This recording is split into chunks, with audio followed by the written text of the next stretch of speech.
अस्सलाम students, lab session 4 में हम कंडीशनल स्टेटमेंट्स या डिसीजन स्टेटमेंट्स को स्टडी करेंगे, जिसमें इफ़ एल्स और लैडर इफ़ एल्स की स्टेटमेंट्स हैं और हम नेस्टेड इफ़ एल्स की स्टेटमेंट्स को देखेंगे और स्विच स्टेटमेंट्स को देखेंगे।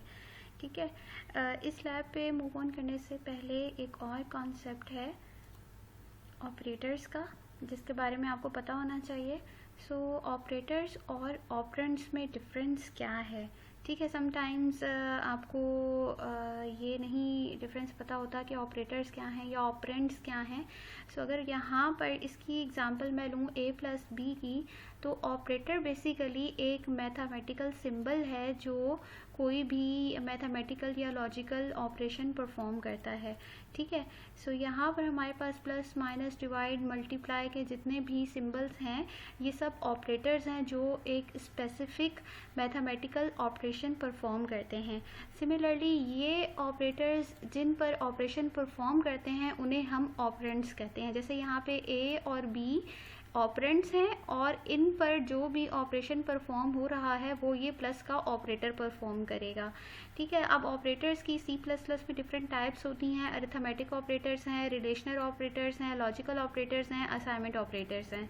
ठीक है, वन बाय वन हम इनको स्टडी कर लेते हैं। ये कुछ बेसिक से ऑपरेटर हैं, प्लस माइनस डिवाइड मल्टीप्लाई, और ये इसे हम मॉडुलस का ऑपरेटर भी कहते हैं, जो most of the time reminder की वैल्यू को कैलकुलेट करने के लिए यूज़ किया जाता है। ठीक है, सो यहाँ पे हम देख लेते हैं, ये डिवीजन का सिंबल तो सबको पता है कि ये सिंपल डिवीजन करता है। ये मॉडुलस का क्या सिंबल है, इसका क्या पर्पस है और ये क्या रिटर्न करता है, ये हम देख लेते हैं।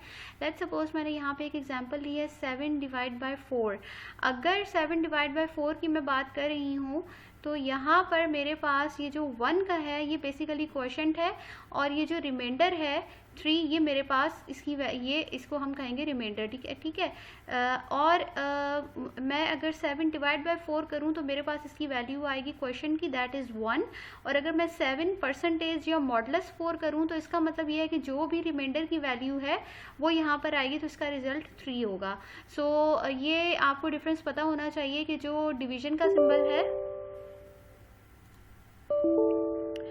जो डिवीजन का सिंबल है वो सिंपली क्वोशंट की वैल्यू प्रोवाइड करता है, और जो मॉडुलस या परसेंटेज का सिंबल है उसमें आपके पास रिमाइंडर की वैल्यू आती है। सिमिलरली यहाँ पे एक और एग्जांपल है 8 डिवाइड बाय 4 की। 8 डिवाइड बाय 4 जब हम करेंगे तो रिजल्ट आएगा क्वोशंट का, दैट इज़ 2, और 8 मॉडुलस 4 अगर हम करेंगे तो उसका रिजल्ट आएगा 0, that is the result of modulus operator. So अब यहाँ पर मेरे पास एक एग्जांपल है। ठीक है, इस एग्जांपल में मैंने यूज़र से दो नंबर्स इनपुट लिए हैं, num1 num2, और इंटीजर टाइप के हैं, आप फ्लोट भी ले सकते हैं। ठीक है, सी आउट की स्टेटमेंट से पहले मैंने यहाँ पर फर्स्ट नंबर के लिए एक स्टेटमेंट प्रिंट करवा दी। सी इन की स्टेटमेंट को यूज़ करते हुए मैंने यूज़र से इनपुट लिया है और वो इनपुट num1 में स्टोर हो गया। सिमिलरली मैंने सेकेंड नंबर यूज़र से लिया, सी इन की स्टेटमेंट को यूज़ करते हुए num2 के वेरिएबल में मैंने वो सेकेंड नंबर स्टोर करवा दिया। अब यहाँ पे सी आउट की स्टेटमेंट को यूज़ करते हुए मैंने यहाँ पर इन डिफरेंट ऑपरेटर्स यूज़ किए हैं। सो यहाँ पे आप देखें कि सी आउट की स्टेटमेंट में ये स्क्रीन पर एज इट इज़ आ जाएगा, और उसके बाद यहाँ पे इसके साथ कॉन्कैटिनेट होकर क्या आएगा, num1 प्लस num2, जो भी इसका रिजल्ट होगा वो कैलकुलेट हो जाएगा। इसी तरीके से माइनस का यहाँ पे ऑपरेटर है, मल्टीप्लाई का है, डिवीजन का है और मॉडुलस का है। सो इसको हम वन टाइम रन करके देख लेते हैं। इस तरह से यहाँ पे लेट्स सपोज मैंने फर्स्ट नंबर एंटर कर दिया 10, सेकेंड नंबर मैंने 5 एंटर किया है, और 10 और 5 को जब ऐड करेंगे तो 15 रिजल्ट आएगा। 10 माइनस 5 5 आएगा, 10 मल्टीप्लाई बाय 5 50 होगा। 10 को जब हमने 5 से डिवाइड किया तो रिजल्ट आ गया 2, यानी कि क्वोशंट की वैल्यू, और 10 का मॉडुलस जब हमने 5 से लिया तो 5 2 ज़ा 10, ये इक्वली डिवाइड हो गया, और हमारे पास जो रिमाइंडर की वैल्यू आई या मॉडुलस की वैल्यू आई वो 0 है। सो ये मेरे पास अरिथमेटिक ऑपरेटर्स हैं। एक और ऑपरेटर है यहाँ पर जिसे हम इंक्रीमेंट का ऑपरेटर भी कहते हैं, इसका मतलब प्लस प्लस है। ठीक है, सो यहाँ पर हम देख लेते हैं कि इसका क्या मतलब है। लेट्स सपोज मैंने एक वेरिएबल ले लिया, integer a is equals to 5, ठीक है, और मैंने आगे जाके यहाँ पर लिख दिया a प्लस प्लस। तो बेसिकली ये जो a प्लस प्लस है वो इक्वलेंट है a is equals to a plus one, यानी कि जो भी वेरिएबल की वैल्यू है उसमें वन टाइम, चाहे आप ये लिखें या आप ये लिखें, इन दोनों का रिजल्ट सेम ही होगा। ठीक है, इसको भी हम एग्जाम्पल में यहाँ पे एग्जीक्यूट करके देख लेते हैं। इस तरह से मैंने यहाँ पे num1 का एक वेरिएबल लिया है और उसमें 5 स्टोर करवा दिया है। ठीक है, और आगे नेक्स्ट लाइन में आके मैंने num1 को प्लस प्लस कर दिया। इसे हम इंक्रीमेंट का ऑपरेटर भी कहते हैं। तो इसका मतलब ये है कि num1 की वैल्यू में 1 ऐड हो जाएगा। ठीक है, और सी आउट की स्टेटमेंट को यूज़ करते हुए मैंने इनको प्रिंट करवा दिया है। सो अब यहाँ पर जो मेरे पास num1 की वैल्यू प्रिंट होगी वो 6 होनी चाहिए। ठीक है, सो यहाँ पे num1 की वैल्यू क्या हो गई, 6। सो इसे हम कहते हैं इंक्रीमेंट का ऑपरेटर। इसी तरीके से हमारे पास एक ऑपरेटर होता है डिक्रीमेंट का operator, that is known as minus minus. So इसमें ये किसके लिए इक्विवेलेंट होता है, ये जो माइनस का ऑपरेटर है इसका मतलब है कि आपके पास a की जो भी वैल्यू है उसमें से 1 माइनस हो जाएगा, इस तरह से। ठीक है, सो अब यहाँ पे हम देखते हैं इसको एग्जीक्यूट करके। अब यहाँ पर देखें जो num1 की वैल्यू थी वो 5 थी, मैंने इसको डिक्रीमेंट के ऑपरेटर को यूज़ करते हुए इसको 1 वैल्यू माइनस की है, तो जो इसकी वैल्यू है अब वो 4 हो गई है। नेक्स्ट मेरे पास रिलेशनल ऑपरेटर्स का टॉपिक है। ठीक है, रिलेशनल ऑपरेटर्स हम यहाँ पर जो यूज़ करते हैं वो यहाँ पर डिफरेंट ऑपरेटर्स हैं। सो ये इसे हम कहते हैं इक्वल। ठीक है, सो अगर आपने किसी भी दो वेरिएबल्स की इक्वालिटी को चेक करना हो, लेट्स सपोज मैं आपसे कहती हूँ कि आप ये चेक करेंगे दो नंबर्स इक्वल हैं या नहीं है, तो उस वक्त आप ये इक्वालिटी का यूज़ करेंगे। ठीक है, अच्छा इसमें डबल इक्वल्स में और ये जो एक सिंगल इक्वल्स का सिंबल होता है उन दोनों में क्या डिफरेंस है कि जो यहाँ पे एक इक्वल का सिंबल है इसका मतलब ये है कि मैंने 5 की वैल्यू यहाँ पर स्टोर कर दी है num1 में, और अगर मैं इस तरीके से लिखती हूँ num1 इज इक्वल्स टू इस तरह से, तो इसका मतलब ये है कि num1 में जो भी स्टोर है क्या वो 5 के इक्वल है या नहीं है। ठीक है, तो ये बेसिकली कंडीशंस बनाने के लिए हम यूज़ कर रहे होते हैं इक्वालिटी का सिंबल, इसे हम इक्वालिटी का कहते हैं। और जो सिंगल इज इक्वल्स टू का सिंबल होता है उसे हम कहते हैं असाइनमेंट ऑपरेटर। ठीक है, असाइनमेंट ऑपरेटर इसलिए कहते हैं क्योंकि ये हम असाइन करने के लिए यूज़ करते हैं। लेट्स सपोज कि 5 मैंने असाइन कर दिया num1 को, लेकिन अगर मैं इज इक्वल्स टू लिखती हूँ तो इसका मतलब ये है कि वो कंपैरिजन के लिए यूज़ होता है। लेट्स सपोज कि क्या num1 5 के इक्वल है या नहीं है। ठीक है,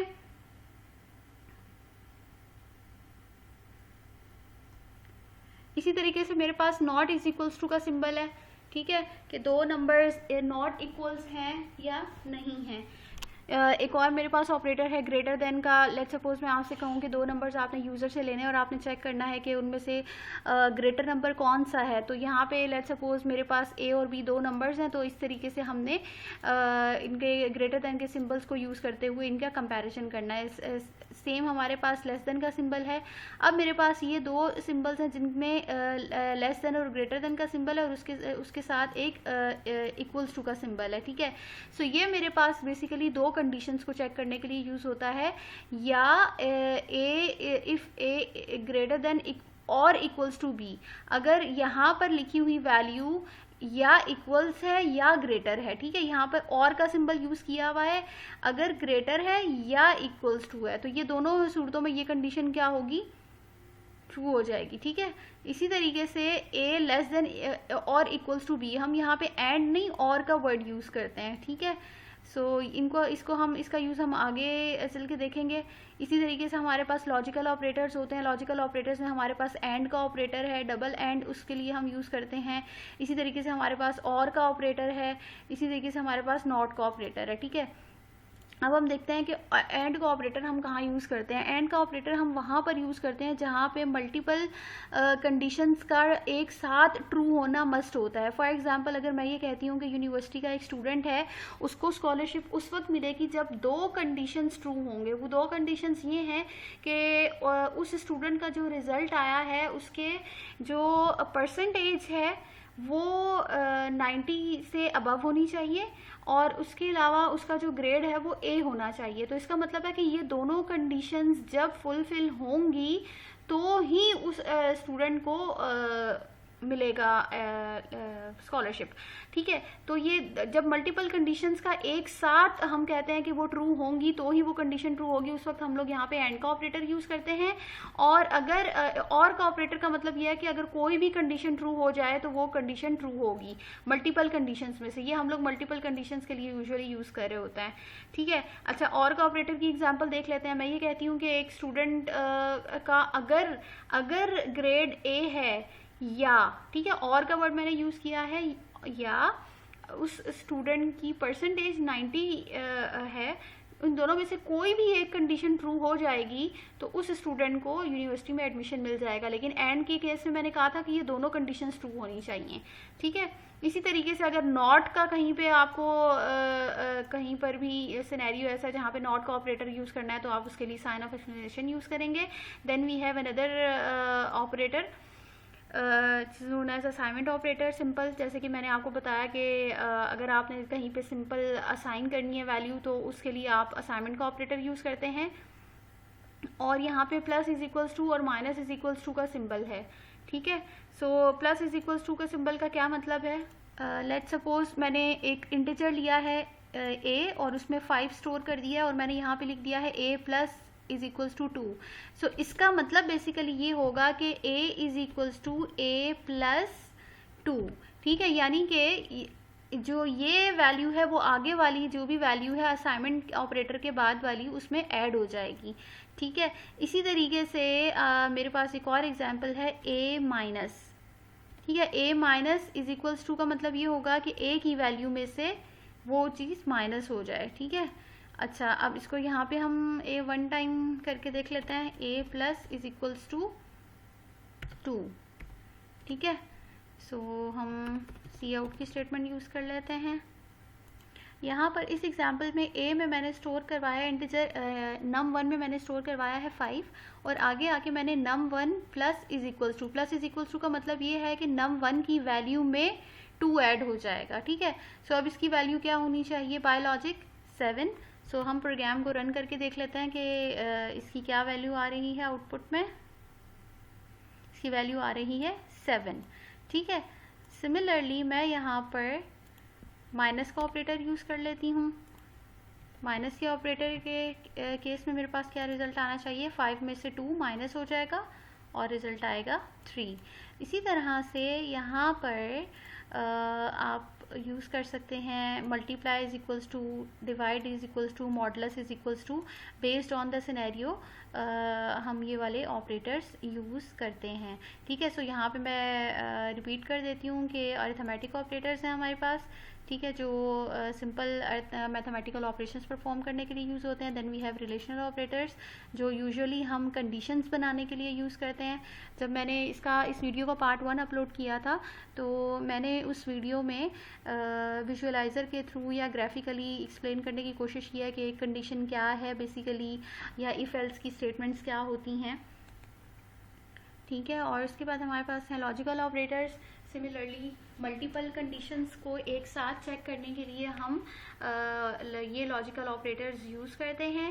then we have assignment operators, और उसके बाद हमारे पास जो यहाँ पर फाइनल टॉपिक स्टार्ट हो रहा है वो है इफ़ का केस। ठीक है, इफ़ एल्स का केस सिंपल, जिसमें हम अब हम इफ़ एल्स बेसिकली यूज़ क्यों करते हैं? हम इसलिए यूज़ करते हैं जहाँ पे हमारे पास डिसीजन मेकिंग करनी हो या हमारे पास कोई कंडीशन गिवन हो। लेट्स सपोज अगर मैं ये कहती हूँ कि आज अगर बारिश होगी तो आप बास्केटबॉल नहीं खेलेंगे। ठीक है, तो यहाँ पे मैंने कंडीशन क्या कहती, और अगर बारिश नहीं होगी तो बास्केटबॉल का मैच होगा। तो ये जो अगर की बात है और यहाँ पे जो डिसीजन मेकिंग हो रही है, डिफरेंट पॉसिबिलिटीज़ हो रही हैं, और इफ़ देन एल्स की कंडीशन है।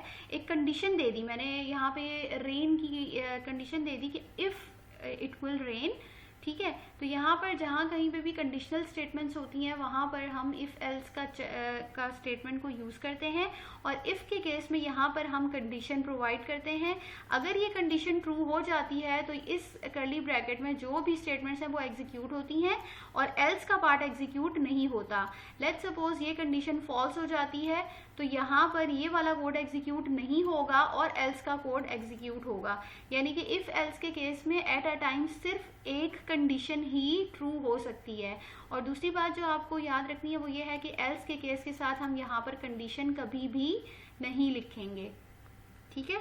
सो हम इसकी कुछ एग्जांपल्स देख लेते हैं। इसकी फर्स्ट एग्जांपल है इफ एल्स के केस की।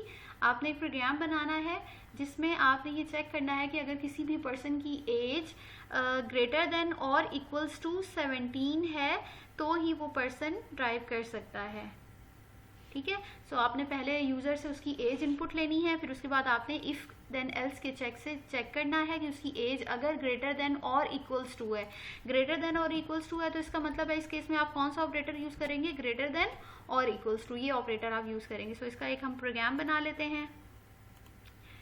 सपोज यहाँ पर इंटीजर एज के नेम से मैंने एक वेरिएबल लिया है, यूजर से उसकी एज इनपुट ले ली है और सीन की स्टेटमेंट को यूज करते हुए एज के वेरिएबल में मैंने स्टोर करवा दिया है। देन यहाँ पर मैंने कंडीशन दी है, ठीक है।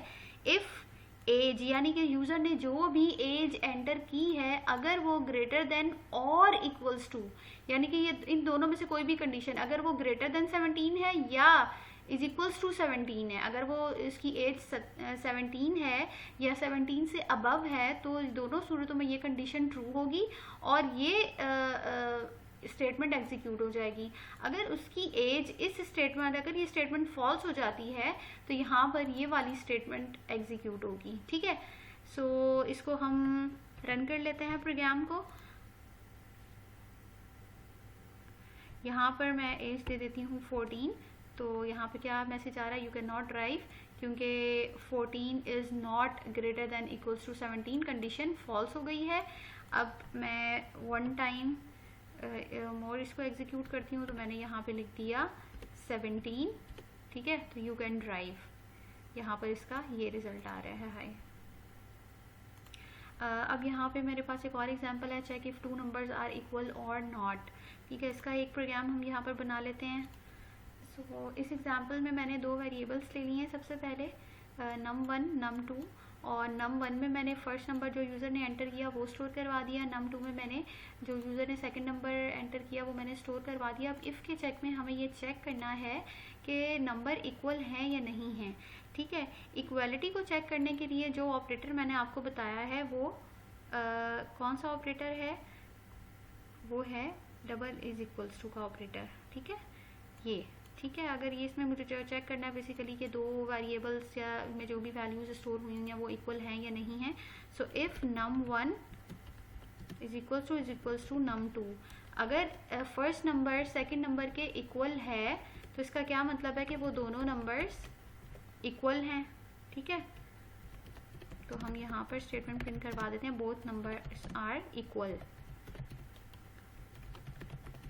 और अगर दोनों नंबर्स डिफरेंट हैं, इक्वल नहीं हैं, तो हम यहाँ पर प्रिंट करवा देते हैं बोथ नंबर्स आर अनइक्वल,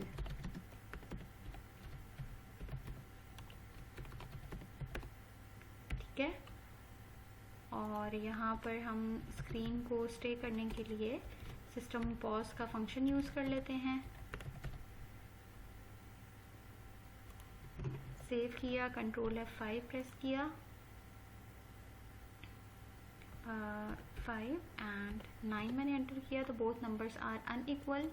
एक दफ़ा और मैं इसको एग्जीक्यूट कर लेती हूँ और सेम नंबर्स दे देते हैं, बोथ नंबर्स आर इक्वल, ठीक है।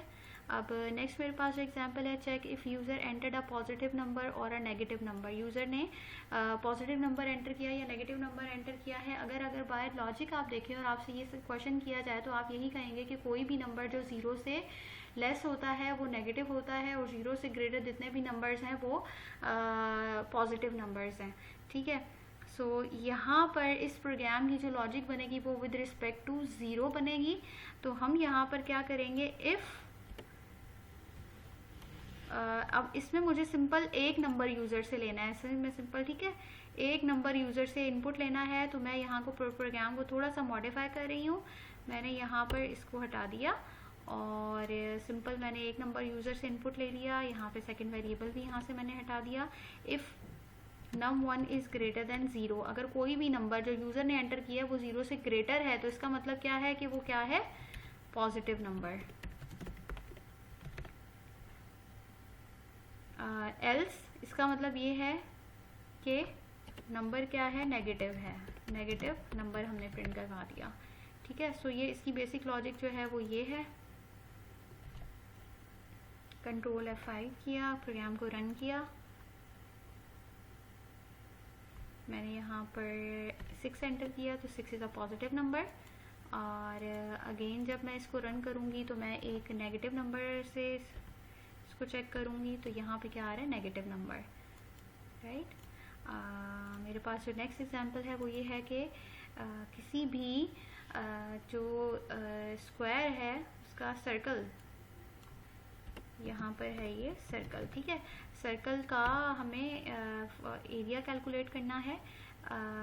ठीक है, तो उसका जो बेसिकली फॉर्मूला है वो पाई आर स्क्वायर है।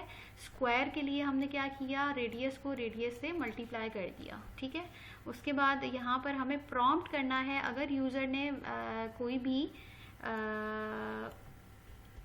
entered, if user entered value of radius equals to 0। ठीक है, अगर यूज़र ने रेडियस की वैल्यू 0 एंटर कर दी तो ऑब्वियस सी बात है कि ये 0 वैल्यू पाई की वैल्यू से मल्टीप्लाई होकर यहाँ पे एरिया 0 ही होगा। तो जो भी यूज़र एंटर करेगा रेडियस की वैल्यू वो अगर 0 से ग्रेटर है तो जो है वो एरिया कैलकुलेट हो, अदरवाइज आपने प्रॉम्प्ट करना है कि you have entered a negative number. ठीक है, सो उसके लिए यहाँ पे हम प्रोग्राम बना लेते हैं। सो यहाँ पर मैंने जो पाई की वैल्यू ली है वो 3.142 ली है, और इसका जो ये बेसिकली एक वेरिएबल मैंने लिया है। ठीक है, इस वेरिएबल की जो डेटा टाइप है वो मैंने फ्लोट लिया क्योंकि ये फ्लोटिंग पॉइंट है। ठीक है, उसके बाद रेडियस मैंने ले लिया। ठीक है, रेडियस में कुछ भी स्टोर इसलिए नहीं करवाया क्योंकि ये मैंने यूज़र से इनपुट लेना है। ठीक है, उसके बाद यहाँ पे एरिया मैंने ले लिया, एरिया पे कुछ भी स्टोर नहीं करवाया क्योंकि आगे जाके एरिया का फॉर्मूला मैंने यूज़ करना है। सो यूज़र से मैंने एक ही इनपुट लेना है, वो रेडियस है। रेडियस की जो भी वैल्यू यूज़र ने एंटर की वो रेडियस के वेरिएबल में स्टोर हो जाएगी। सो आगे आगे हमें ये डिसीजन लेना है कि अगर रेडियस की वैल्यू ग्रेटर देन 0 है, 0 से ग्रेटर है, तो उसी कंडीशन में अगर ये कंडीशन ट्रू हो जाती है तो एरिया कैलकुलेट हो जाएगा और यहाँ पर एरिया की वैल्यू डिस्प्ले हो जाएगी। अगर ये कंडीशन फॉल्स हो जाती है, लेट्स सपोज यूज़र ने जो कोई भी वैल्यू एंटर की है जो कि 0 से लेस है तो इसका या इक्वल्स टू 0 है, तो उस कंडीशन में यहाँ पर एरिया की वैल्यू जो कैलकुलेट होगी वो कैलकुलेट नहीं होगी, और यहाँ पर यूज़र को प्रॉम्प्ट कर देंगे ये मैसेज देके कि जो वैल्यू है वो पॉजिटिव वैल्यू एंटर करें। ठीक है, सो ये एक और एग्जांपल थी इफ़ एल्स की। इसको हम वन टाइम एग्जीक्यूट कर लेते हैं। यहाँ पे मैंने वैल्यू ले ली है लेट्स सपोज 5। सो इस तरह से मेरे पास ये रिज़ल्ट कैलकुलेट होकर आ गया है। इसके बाद हमारे पास एक और यहाँ पर एग्जांपल है, check if user entered an even और ऑड नंबर। ठीक है, अब यहाँ पर हमें एक और प्रोग्राम बनाना है और हमें उस प्रोग्राम में यूज़र से एक वैल्यू इनपुट लेनी है, एक नंबर यूज़र से इनपुट लेना है इंटीजर, और उसमें हमें डिसाइड करना है कि वो वैल्यू इवन है या ऑड है। इवन ऑड नंबर्स की जो लॉजिक है वो ये होती है कि अगर आप किसी भी नंबर को 2 से डिवाइड करें तो जो भी रिमाइंडर आ रहा होता है उसकी बेसिस पे हम डिसाइड करते हैं कि कोई भी नंबर इवन है या ऑड है।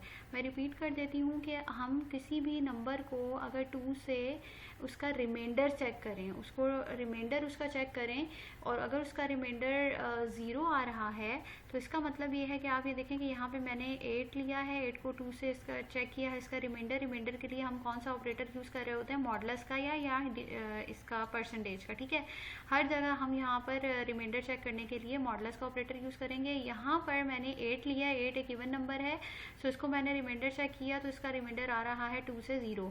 ठीक है, इसी तरीके से मैंने एक और इवन नंबर लिया है 16 और इसका रिमाइंडर मैंने चेक किया तो 0 आ रहा है। सिमिलरली मैंने यहाँ पर जो एक और ऑड नंबर लिया है, ठीक है, उस ऑड नंबर का रिमाइंडर जब मैंने 2 से चेक किया तो मेरे पास आ रहा है 1, और 15 मैंने एक और यहाँ पर नंबर लिया है और इसका जो रिमाइंडर आ रहा है वो भी 1 आ रहा है। तो इसका मतलब ये है कि आपने ये लॉजिक ये बनानी है, यहाँ पे मैंने प्रोग्राम कोड कर दिया है कि अगर आपने जो यूज़र से नंबर लिया है उसका आपने रिमाइंडर चेक किया, परसेंटेज का मतलब है रिमाइंडर, रिमाइंडर आपने चेक किया 2 से, ठीक है। अगर इस चीज़ का रिजल्ट आ रहा है 0 इज इक्वल टू का मतलब है कंपैरिजन आपने किया, अगर इसका रिजल्ट 0 आ रहा है, लेट्स सपोज यहाँ पे जैसे यहाँ पे 0 आ रहा है, यहाँ पे 0 आ रहा है, अगर ये रिजल्ट 0 आ रहा है तो इसका मतलब ये है कि वो नंबर इवन होगा, एल्स वो नंबर ऑड होगा। सो ये इस प्रोग्राम की छोटी सी लॉजिक है। अच्छा, इसके बाद मेरे पास जो नेक्स्ट टॉपिक है वो ये है नेस्टेड इफ स्टेटमेंट। ठीक है, इसमें नेस्टेड इफ का मतलब ये होता है कि इफ के चेक में हम एक और इफ का चेक लिखें। ठीक है, सो इसमें हम ये करेंगे कि check if user entered an even और odd number only if user entered a number greater than 0, क्योंकि 0 जो है वो ना तो इवन है ना तो ऑड है, अगर 0 के अलावा, ठीक है, अगर यूजर ने 0 से ग्रेटर नंबर एंटर किया है, ठीक है, तो आपने चेक करना है इवन और ऑड, और अदरवाइज जो है वो कोई भी यूजर, आप ये कहेंगे कि कोई भी नंबर यूजर एंटर करे ग्रेटर देन 0। ठीक है, अगर यूजर ने 0 एंटर कर दिया तो इसका मतलब है कि 0 आपने कंसीडर नहीं करना। सो इस प्रोग्राम को ही थोड़ा सा मॉडिफाई करते हैं। इस प्रोग्राम में यहाँ पर ये जो कोड है, ये सारा कोड किस में आ जाएगा, इफ जो भी यूजर ने नंबर एंटर किया है वो ग्रेटर देन 0 है, तो इसकी ब्रैकेट हमने लगा दी, ये यहाँ क्लोज नहीं होगी।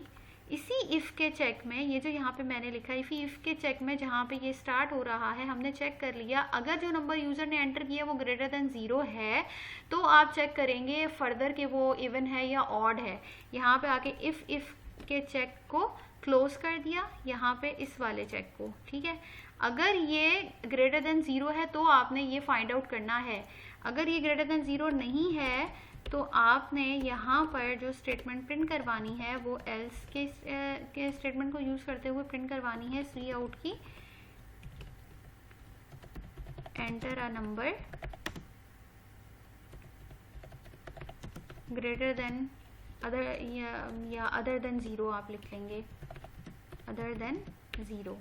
ठीक है, क्योंकि 0 ना तो इवन है और ना ही ऑड है। सो आपने यूजर से नंबर लिया, चेक किया, अगर वो ग्रेटर है तो आपने फर्दर चेक किया, यानी कि ये नेस्टेड हो गया। यानी इस इफ की कंडीशन के अंदर, इस इफ के चेक के अंदर या इस इफ की स्टेटमेंट के अंदर हमने एक और स्टेटमेंट लिख दी इफ की। ठीक है, सो इसे हम कहते हैं नेस्टेड। नेस्टेड मीन्स आपने इंटरनली इसी इफ के चेक में फर्दर इफ के चेक को लिखा है। ठीक है, सो इसको हम एग्जीक्यूट करके देख लेते हैं।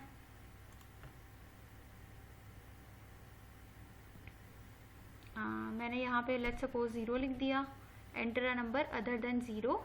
ठीक है, और मैंने अब यहाँ पर दोबारा एग्जीक्यूट किया तो मैंने यहाँ पे 6 लिख लिया, 6 इज इवन। और अगेन अब मैंने इसको चेक किया तो यहाँ पे 9 लिख दिया, 9 इज ऑड। ठीक है, देन मेरे पास जो नेक्स्ट एग्जांपल है वो लॉजिकल ऑपरेटर्स की है। लॉजिकल ऑपरेटर्स जो मैंने आपको बताए हैं वो एंड का बताया है, और का बताया है और नॉट का बताया है। सो इसकी हम कुछ एग्जांपल देख लेते हैं।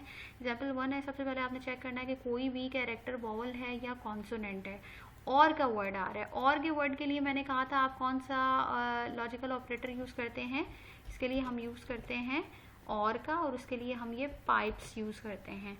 ठीक है, अगर आप अपने पास कीबोर्ड में एंटर के बटन के ऊपर एक बटन है जिसपे स्लैश है, बैक स्लैश है, ठीक है, यहाँ पर आपके पास एक पाइप नज़र आ रहा होगा आपको, वो आपने यहाँ पर यूज़ करना है और के ऑपरेटर के लिए। ठीक है, अब और का ऑपरेटर हम कब यूज़ करते हैं, और का ऑपरेटर हम यूज़ करते हैं जब हमारे पास मल्टीपल कंडीशंस हो और उसमें से कोई एक कंडीशन भी ट्रू हो जाए तो उस वक्त हम यूज़ करेंगे। लेट्स सपोज ये वाली एग्जांपल है। ठीक है, क्या हमारे पास वॉवल है या कॉन्सोनेंट है। वॉवल हमारे पास ए से लेकर कितने हैं, ए ई आई ओ यू। अगर ए ई आई ओ यू में से यूज़र ने कोई भी कैरेक्टर एंटर किया है तो इसका मतलब ये है इसमें से या ए हो या ई हो या ओ हो। मैं या का वर्ड यूज़ कर रही हूँ, विच मीन्स कि इसमें से कोई भी एक होगा तो वो आपके पास कंडीशन ट्रू हो जाएगी और वो कैरेक्टर बेसिकली वॉवल होगा। एल्स अगर कोई इन कैरेक्टर के अलावा यूज़र ने एंटर किया है तो वो कॉन्सोनेंट होगा। सो इसका हम प्रोग्राम बना लेते हैं।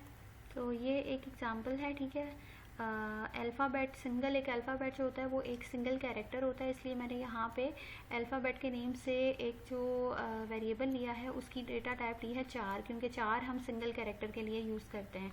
ठीक है, यूज़र से इनपुट ले लिया, इनपुट अल्फ़ाबेट के वेरिएबल में स्टोर करवा दिया। अब यहाँ पे आके मैंने कंपैरिजन की है। ठीक है, अब ये इफ़ के चेक में आप ये देखें, एक ये कंडीशन है, एक ये कंडीशन है, एक ये कंडीशन है, तो आप इफ़ के चेक में मल्टीपल कंडीशंस लिख सकते हैं।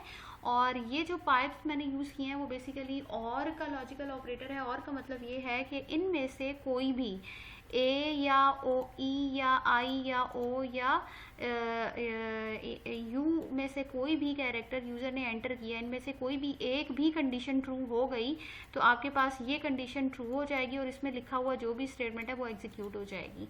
ठीक है, आपने ये याद रखना है कि यहाँ पर आपने जो वेरिएबल का नाम है वो मस्ट लिखना है, ज़रूर लिखना है, और उसके बाद यहाँ पर आपने पाइप्स ज़रूर यूज़ करने हैं फॉर और ऑपरेटर। ठीक है, अगर ये कंडीशन फॉल्स हो जाती है तो यहाँ पे हमारे पास एल्स के केस में यहाँ पर जो स्टेटमेंट लिखी है that is alphabet is consonant, ये प्रिंट हो जाएगा। इसको हम एग्जीक्यूट करके देख लेते हैं। लेट्स सपोज मैंने यहाँ पे लिख दिया है पी, पी इज कॉन्सोनेंट, और मैंने 1 टाइम इसको अगेन एग्जीक्यूट किया है, तो हमारे पास आ जाएगा इनपुट लेने के लिए। इस तरह से मैंने यहाँ पर लिख दिया यू, यू इज वोवल।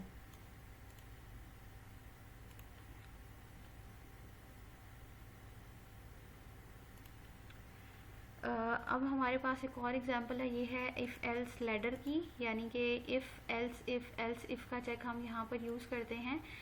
ये हम किस वक्त यूज़ करते हैं, जब हमारे पास मल्टीपल कंडीशंस होती हैं। ठीक है, मल्टीपल कंडीशंस में से एक condition at a time true हो रही हो। ठीक है, और उसके लिए यहाँ पे एक एग्जांपल है, perform mathematical operation based upon operator plus minus divide and multiply.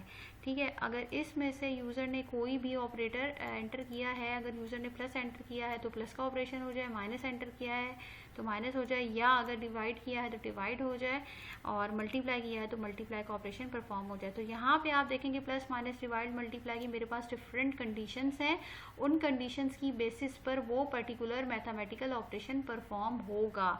So multiple conditions के लिए हम क्या यूज़ करेंगे, लैडर इफ एल्स। तो इसकी एग्जांपल हम देख लेते हैं।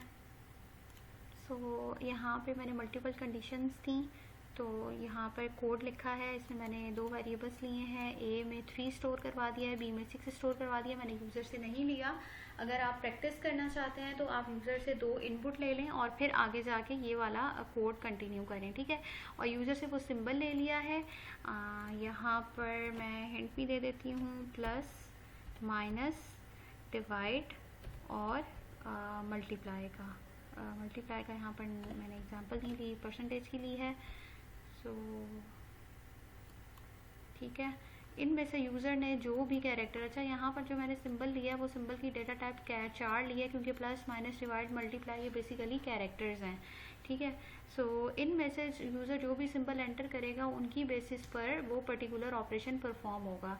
जब यहाँ पे ये देखें कि यहाँ पर जो भी कैरेक्टर से आप कंपैरिजन करवाएंगे, कैरेक्टर को हम सिंगल कोटेशन में लिखेंगे, ये बात याद रखने की है। अगर यहाँ पे कोई नंबर होता, लेट्स सपोज सिंबल को मैंने किसी 5 से कंपैरिजन करना होता तो 5 को मैंने डबल कोटेशन में नहीं लिखना या सिंगल कोटेशन में नहीं लिखना। ठीक है, जो सिंगल कैरेक्टर होता है उसको आपने सिंगल कोटेशन में लिखना होता है कंपैरिजन के लिए।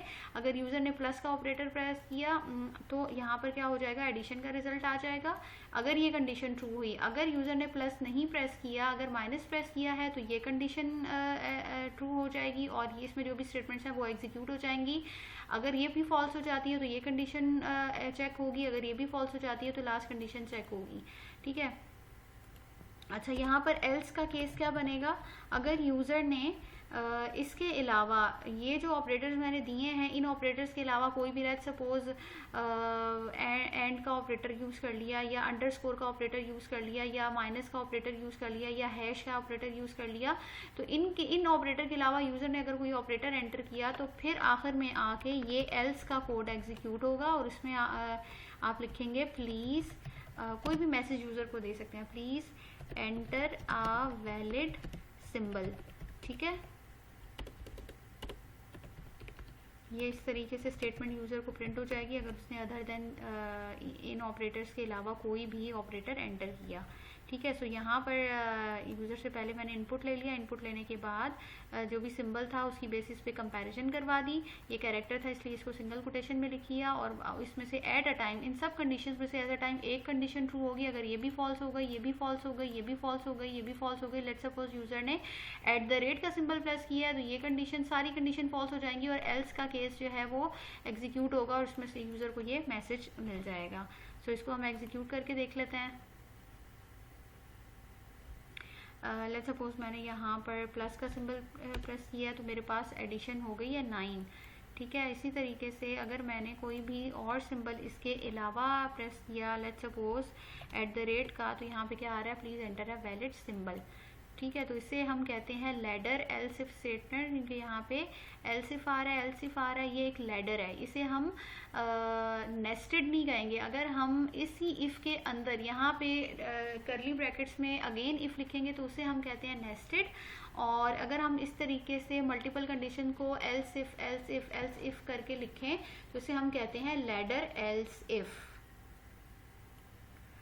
इसी तरीके से यहाँ पर एक और एग्जांपल है जिसमें हमें चेक करना है कि यूज़र ने जो कैरेक्टर एंटर किया है वो वैलिड अल्फ़ाबेट है या वो कैरेक्टर है या नहीं है।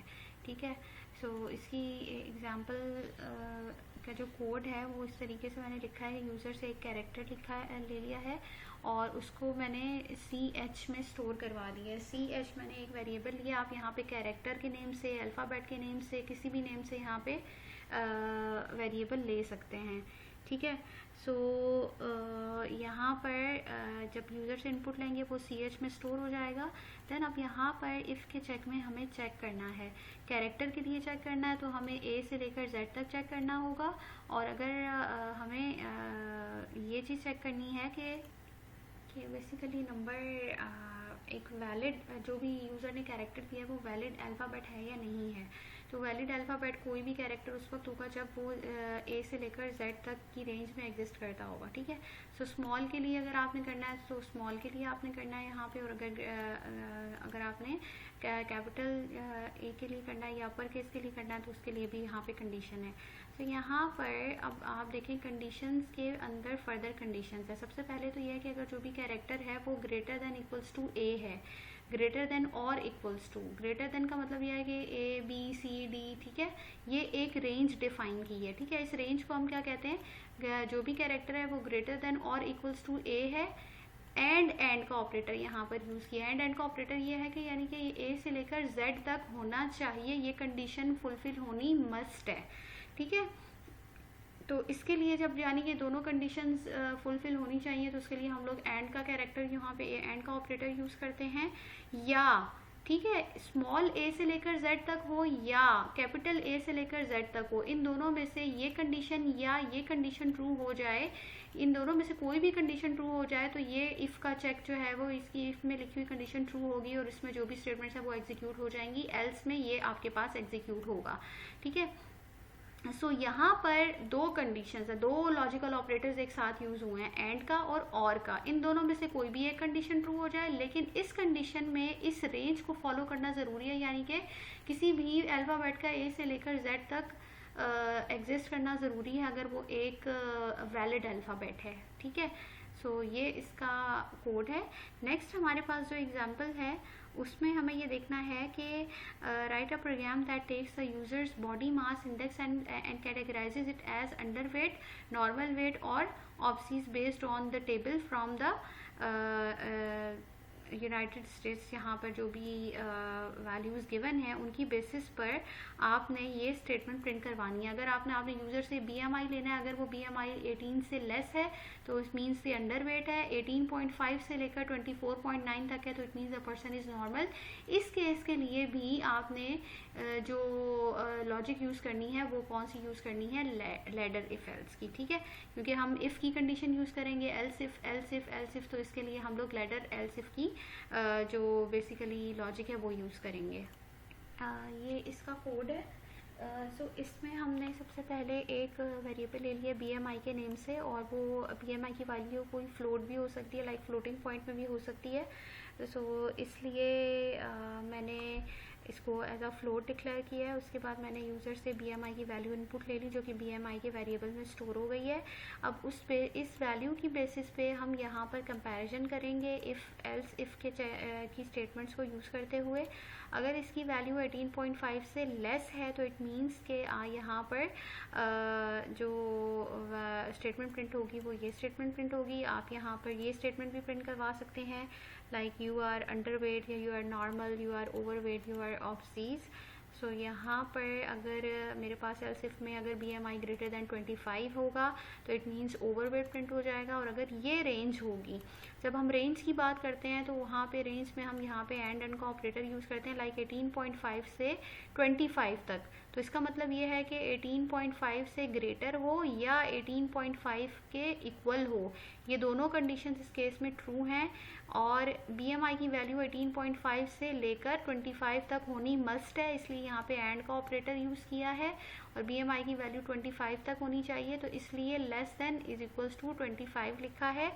लेस देन का मतलब यह है कि 24 तक भी वैल्यू ठीक होगी, और इज इक्वल्स टू का मतलब यह है कि 25 तक जो वैल्यू है वो ट्रू है। सो यहाँ पर ये एक सिंपल सा एक और प्रोग्राम था एल्स इफ का, ठीक है। इसी तरीके से आप यहाँ पर इस प्रोग्राम को प्रैक्टिस कर सकते हैं जिसमें यूज़र से यूज़र का ग्रेड प्रिंट करवाया है based upon the percentage. User से उसकी परसेंटेज ले ली और उसकी बेसिस पे ग्रेड प्रिंट करवाया। लेट्स सपोज अगर यूज़र की परसेंटेज ग्रेटर देन 85 है तो आप प्रिंट करवा देंगे योर ग्रेड इज़ A।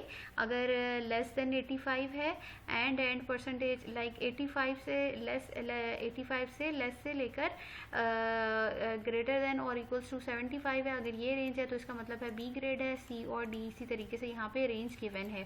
सो ये आप प्रैक्टिस कर सकते हैं। उसके बाद यहाँ पर जो लास्ट टॉपिक है वो है बेसिकली स्विच स्टेटमेंट का, ठीक है। सो स्विच स्टेटमेंट के लिए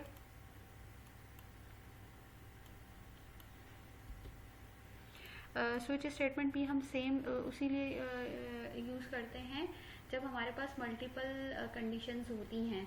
लेकिन जैसे अगर आप देखें कि जब आप मोबाइल फ़ोन पर हेल्प सेंटर पे कॉल करते हैं या कॉल सेंटर में कॉल करते हैं तो वो आपको एक रिकॉर्डिंग वहाँ पे आपको सुनने को मिलती है जिसमें आप कहते हैं कि press 1 for this, press 2 for this, press 3 for this. So ये एक मेन्यू ड्रिवन है। तो अगर जब भी आपको मेन्यू ड्रिवन टाइप का कोई भी सिनेरियो दे दिया जाए जिसमें आपने प्रोग्राम बनाना है तो वहाँ पे आप स्विच स्टेटमेंट यूज़ करते हैं जिसका सिंटैक्स कुछ इस तरह है, ठीक है। जिसमें आप सबसे पहले आप लिखते हैं स्विच और उसके बाद यहाँ पे आप एक्सप्रेशन लिखते हैं। उसके बाद आप यहाँ पर केसेस डिफाइन करते हैं, आप केस का कीवर्ड यूज़ करते हैं। केस के कीवर्ड के बाद आप यहाँ पर जो भी केस है वो लिख देते हैं, देन ब्रेक। अब यहाँ पे आपको पता है कि स्विच स्टेटमेंट में मल्टीपल केसेस या मल्टीपल कंडीशंस हो सकती हैं। सो अगर ये वाली कंडीशन ट्रू हो जाती है, ये केस ट्रू हो जाता है तो इसमें लिखी हुई ये स्टेटमेंट्स एग्जीक्यूट हो जाती हैं और यहाँ पर ये केस ब्रेक हो जाता है और आगे के जितने भी केसेस हैं वो चेक नहीं होते। लेट्स सपोज अगर ये केस यहाँ पर फॉल्स हो जाता है तो ये नेक्स्ट केस पे जाएगा टिल नेक्स्ट केस, और यहाँ पे जितने भी अगर केसेस हैं वो सब अगर फॉल्स हो जाएंगे तो यहाँ पे जो भी डिफ़ॉल्ट के कीवर्ड में यहाँ पर जो भी स्टेटमेंट्स होंगी वो एग्जीक्यूट होंगी। एक स्विच केस की एग्जांपल है, इसमें मैंने 1 से लेकर 5 तक नंबर्स लिखे हैं। लेट्स सपोज मैंने यूज़र को ये मेन्यू बनाकर दे दिया है। यूज़र जब 1 प्रेस करेगा, जहाँ पर 1 की कंडीशन मीट हो जाएगी वहाँ पर सैटरडे प्रिंट होकर आ जाएगा। जहाँ पर अगर यूज़र ने 2 प्रेस किया तो ये कंडीशन ट्रू होगी और संडे प्रिंट हो जाएगा, ठीक है। 1 से लेकर 5 तक यूज़र ने इसमें से जो भी नंबर एंटर किया होगा उसके अकॉर्डिंग जो है वो डे प्रिंट हो जाएगा, ठीक है। सो अब यहाँ पर हम देख लेते हैं। सबसे पहले मैंने ये यूज़र को एक मेन्यू प्रोवाइड कर दिया, उसके बाद मैंने यहाँ पर यूज़र से एक नंबर इनपुट ले लिया जो कि नंबर के वेरिएबल में स्टोर हो जाएगा। उसके बाद स्विच केस में से यहाँ पर हम वो वेरिएबल पास करते हैं जिसकी बेसिस पे आगे कंडीशन चेक होती है, ठीक है।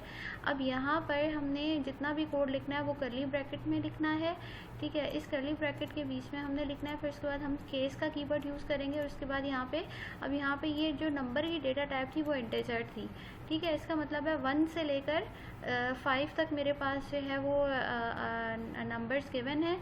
अब यहाँ पे 1 लिख दिया मैंने, यहाँ पे 2 लिख दिया। अगर यूज़र ने 1 प्रेस किया तो ये 1 यहाँ पे इस केस के साथ कंपेयर होगा, ठीक है। 1 और 1 सेम हो जाएगा और यहाँ पे सैटरडे प्रिंट हो जाएगा। लेट्स सपोज यूज़र ने 5 प्रेस किया तो यहाँ पर जो यूज़र ने प्रेस किया है वो इस केस से मैच नहीं होगा, इस केस से मैच नहीं होगा, यहाँ पे भी मैच नहीं होगा, यहाँ पर इस 5 से आके मैच होगा और वेडनेसडे प्रिंट हो जाएगा। अगर यूज़र ने लेट्स सपोज 10 प्रेस किया तो वो ना तो इससे मैच होगा, ना इससे मैच होगा, ना इससे, ना इससे, ना 5 से, और वहाँ पे डिफ़ॉल्ट में जो भी वैल्यू लिखी हुई है वो यहाँ पर स्टेटमेंट वो एग्जीक्यूट हो जाएगी, ठीक है। इन सब केसेस में से अगर ये कोई भी फॉल्स हो जाता है तो यहाँ पर जो भी वैल्यू है वो प्रिंट हो जाएगी। अब यहाँ पर मेरे पास एक और एग्जांपल है। इस एग्जांपल में यूज़र ने जो है वो मैथमेटिकल ऑपरेशन परफॉर्म करना है based upon plus minus divide and multiply, ठीक है। इसकी बेसिस पर यूज़र ने ये ऑपरेशंस परफॉर्म करने हैं। लेट्स सपोज अगर 2 नंबर मैंने यूज़र से लिए हैं और यूज़र ने प्लस का बटन प्रेस किया, बिल्कुल जैसे कैलकुलेटर में आप करते हैं 2 नंबर लेते हैं। अगर आपने प्लस का बटन प्रेस किया तो वो 2 नंबर्स का एडिशन कैलकुलेट हो जाएगा और इसी तरीके से बाकी ऑपरेटर्स का भी। सो इसी एग्जाम्पल को हम कोड करके देखते हैं। इस एग्जाम्पल में यूज़र को हमने 2 ऑपरेटर्स का ऑप्शन प्रोवाइड किया है, प्लस का और माइनस का। यूज़र ने जब प्लस का बटन प्रेस किया तो 5 और 10 ऐड हो जाएंगे और रिज़ल्ट डिस्प्ले हो जाएगा। इसी तरीके से माइनस अगर प्रेस किया और इन प्लस और माइनस के अलावा जो भी ऑपरेटर यूज़र ने प्रेस किया वो एक इनवैलिड ऑपरेटर है, ठीक है। ये हमारे प्रोग्राम का सिनेरियो है। सो यहाँ पर आके पहले मैंने एक आपको पता है प्लस माइनस डिवाइड मल्टीप्लाई ये सब एक सिंगल कैरेक्टर होता है, ठीक है। सो इसकी डेटा टाइप जो हमने रखी है वो 4 रखी है। उसके बाद मैंने 2 यूज़र से इनपुट नहीं लिए हैं, मैंने यहाँ पे वैल्यूज़ को वेरिएबल्स में स्टोर करवा दिया है। उसके बाद यूज़र को यहाँ पर ये मैसेज डिस्प्ले करवा दिया है और जो भी ऑपरेटर यूज़र ने एंटर किया है प्लस माइनस का या जो भी वो ओपी के वेरिएबल में स्टोर हो जाएगा और स्विच केस में से ये ओपी का जो वेरिएबल है वो पास होगा। उसके बाद यहाँ पर आप देखें तो जो कैरेक्टर है उसको मैंने सिंगल कोटेशन में लिखा है, ठीक है। मैंने बताया था कि जो भी कैरेक्टर होगा उसको हम सिंगल कोटेशन में लिखेंगे। यहाँ पे अगर कोई इंटीजर नंबर होता जैसे लास्ट एग्जांपल में 1 2 3 था तो उसको हमने विदाउट सिंगल कोटेशन लिखना है, ठीक है। ये कैरेक्टर है इसलिए सिंगल कोटेशन में इसको लिखा। यूज़र ने अगर प्लस प्रेस किया है तो वो इस केस के साथ कंपेयर होगा और आपके पास जो रिजल्ट है वो ट्रू होगा और यहाँ पर ये स्टेटमेंट एग्जीक्यूट हो जाएगी। अगर यूज़र ने यहाँ पर माइनस एंटर किया है तो यहाँ पर ये वाली स्टेटमेंट इसके साथ कंपैरिजन होगी, ये कंडीशन ट्रू हो जाएगी और ये स्टेटमेंट एग्जीक्यूट हो जाएगी। लेट्स सपोज यूज़र ने अंडरस्कोर प्रेस किया है तो अंडरस्कोर ना तो यहाँ पे है ना तो यहाँ पे है, कोई भी कंडीशन ट्रू नहीं होगी और जो डिफ़ॉल्ट का केस है वो एग्जीक्यूट हो जाएगा। सो यहाँ पे इसको हम लोगों ने प्रिंट करके देख लेते हैं। लेट्स सपोज यहाँ पर मैं प्लस प्रेस करूँ तो मेरे पास रिज़ल्ट आ जाएगा a + b = 15। सिमिलरली यहाँ पर मैं कोई और अगर operator other than plus and minus press करूँ तो मेरे पास कुछ और रिज़ल्ट आएगा। लेट्स सपोज मैंने स्टैटिक का बटन प्रेस कर दिया तो ये क्या आ रहा है, इनवैलिड ऑपरेटर। अब आ जाते हैं हम लैब टास्क पर। लैब टास्क जो है इसमें बेसिकली आपने टास्क नंबर 1 में ये करना है कि यूज़र से 3 इनपुट लेने हैं और उनमें से जो स्मॉलेस्ट नंबर है वो डिस्प्ले करवाना है। इसी तरीके से आपने अल्फ़ाबेट्स जो हैं ए से लेकर जेड तक उसमें से आपने यूज़र से इनपुट लेना है और आपने ये बताना है कि यूज़र ने कोई अल्फ़ाबेट एंटर किया है वो वॉवल है या कॉन्सोनेंट है, ठीक है। इफ़ एल्स के केस से ये भी करेंगे। फिर उसके बाद आपने यूज़र से ये फाइंड आउट करना है कि ये कोई भी पर्टिकुलर नंबर यूज़र से लेना है और आपने ये डिस्प्ले करवाना है कि वो इवन है या ऑड है। उसके बाद आपने टास्क नंबर 4 में सिंपली ये चेक करना है, जैसे 1 से लेकर 12 तक हमारे पास मंथ है तो अगर यूज़र ने 1 प्रेस किया तो इसका मतलब है कि क्या इनपुट आना डिस्प्ले होना चाहिए जनवरी, 12 प्रेस किया तो दिसंबर और इसके अलावा अगर कोई और नंबर प्रेस कर दिया लेट्स सपोज 15 या 16 तो आना चाहिए कि इनवैलिड नंबर, ठीक है। और यू आपने करना है एल्स इफ़ लेटर से करना है। इसी वाले टास्क को आपने स्विच केस के थ्रू भी करना है। देन हमारे पास एक और एग्जांपल है मेन्यू ड्रिवन। आपने आपने एक प्रोग्राम बनाना है। मेन्यू ड्रिवन का मतलब यह है कि ऑब्वियसली बात है कि अब आपने एल्स इफ यूज़ करना है या स्विच की स्टेटमेंट बनानी है, ठीक है। User to enter 3 numbers and then choose between finding the smallest, largest and sum और एवरेज, ठीक है। सो आपने कैलकुलेट करना है स्मॉलेस्ट नंबर, उसमें से लार्जेस्ट नंबर, और उन 2 नंबर्स का सम और एवरेज कैलकुलेट करना है, ठीक है। उसके बाद आपने इसी वाले प्रोग्राम को सेम इस स्विच स्टेटमेंट को यूज़ करते हुए भी परफॉर्म करना है।